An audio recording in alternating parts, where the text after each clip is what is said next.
அனைவருக்கும் வணக்கம் மக்களே, வணக்கம். சற்று முன் கிடைத்திருக்கக்கூடிய ஒரு மிக மிக முக்கியமான செய்தி ஒன்று வெளியாகியுள்ளது.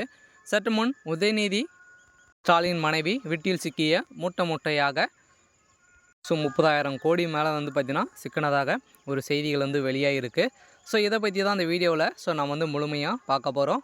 ஸோ அதுக்கு முன்னாடி நம்ம சேனலுக்கு இப்போ தான் நீங்கள் முதல் முறையாக வந்திருக்கீங்க அப்படின்னா மறக்காமல் நம்மளுடைய சேனலை சப்ஸ்கிரைப் பண்ணிக்கோங்க.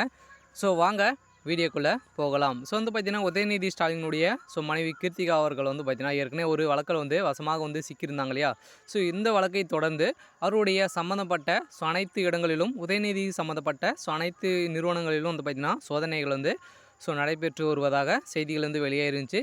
அந்த நிலையில் தான் பார்த்திங்கன்னா அதிரடியாக நேற்று களமிறங்கிய அமலாக்கத்துறையும் சிபிஐயும் பார்த்திங்கன்னா அதிரடியாக சேர்ந்து களத்தில் இறங்கி இருக்காங்க. ஸோ இந்த நிலையில் தான் திமுகவுடைய தலைமையகத்துக்கு பெரிய கேள்விக்குறியாக மாறி இருக்கு இல்லையா. ஸோ நேற்று செந்தில் பாலாஜி அவர்கள் புழல் சிறையிலேருந்து வெளியில் வந்திருக்காரு. ஸோ நிபந்தனை அடிப்படையில் வந்திருக்காரியா. ஸோ இருந்தாலும் செந்தில் பாலாஜி அவர் எந்த டைம்லலாம் கைது செய்யப்படுறதுக்கான வாய்ப்புகள் இருக்குது. இருந்தாலும் துணை முதல்வராக போகக்கூடிய உதயநிதி ஸ்டாலினுடைய மனைவி பார்த்திங்கன்னா அதிரடியாக அவருடைய வீட்டுகளிலிருந்து ரகசிய அறையில் ஒரு 30,000 கோடி மூட்டையாக சிக்கின சம்பவம் தான் கோபாலபுரத்திலேயே பார்த்திங்கன்னா பெரும் பரபரப்பை ஏற்படுத்தியிருக்கு. இதனால் கோபாலபுரத்தில் அமலாக்கத்துறை கை வச்சாங்க அப்படின்னா இந்தியா கூட அடைக்கக்கூடிய கடையினை விட எக்கச்சக்கமான பணம் புழக்கத்தில் இருக்குது. இருந்தாலும் முதல்ல ஸ்டாலின் அவர் வெளிநாடு பயணம் மேற்கொண்டு இருந்தாலையா. ஸோ அந்த நிலையில் கூட பார்த்திங்கன்னா ஒரு 40,000 கோடி அவர் எடுத்துகிட்டு போய் தான் பார்த்திங்கன்னா எல்லா அமௌண்ட்டும் வெளிநாட்டில் இருக்கக்கூடிய சுவிஸ் பேங்க்கில் தான் பார்த்திங்கன்னா அனைவரும் அக்கௌண்ட்டும் வச்சுருக்காங்க இல்லையா. ஸோ இந்த பேங்க்கில் போட்டு இருக்கிறதாக செய்திகள் வெளியேறிந்த நிலையில் உதயநிதி ஸ்டாலினுடைய மனைவி வீட்டில் பார்த்திங்கன்னா வசமாக ஒரு 30,000 கோடி மூட்டையாக சிக்கியிருக்கு. இந்த பணங்கள் அனைத்தையுமே பார்த்திங்கன்னா முதல்வர் ஸ்டாலின் அவர்கள் இருக்காங்க இல்லையா.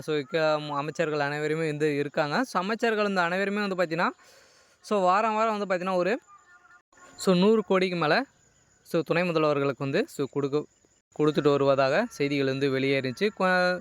சமீப காலத்தில் பார்த்திங்கன்னா ஒரு சின்ன வாக்குவாதத்தினால பார்த்திங்கன்னா திமுகவுடைய மூத்த அமைச்சர்களுக்கு இடையே நிறைய வாதங்கள் ஏற்பட்டு இருந்த நிலையெல்லாம் அந்த மூத்த அமைச்சர் மூவருமே அவருக்கு கமிஷன் கொடுக்கல அப்படின்ற மாதிரி சொல்லியிருக்க நிலையில் தான் அவருக்கு பார்த்திங்கன்னா திமுகவுடைய தலைமையத்திலிருந்து அவங்களுக்கு விடுதலை கொடுக்கறதுக்கான அனைத்து ஏற்பாடுகளும் நடந்திருக்கு அப்படின்ற மாதிரி தான் திமுகவுடைய தலைமை அறிவிச்சிருக்கு இல்லையா. செந்தில் பாலாஜி அவர்களும் வந்துட்டார்.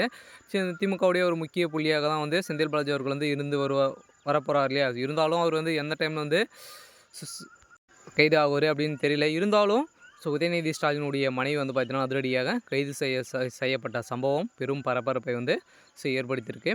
இருந்தாலும் என்ன நடக்க போகுது அப்படின்றத நம்ம வெயிட் பண்ணி பார்க்கலாம். இது மாதிரி அரசியல் சார்ந்த நிகழ்வுகளை தெரிஞ்சுக்கணும் அப்படின்னா மறக்காமல் நம்மளுடைய சேனலை சப்ஸ்கிரைப் பண்ணிக்கோங்க. தேங்க்யூ.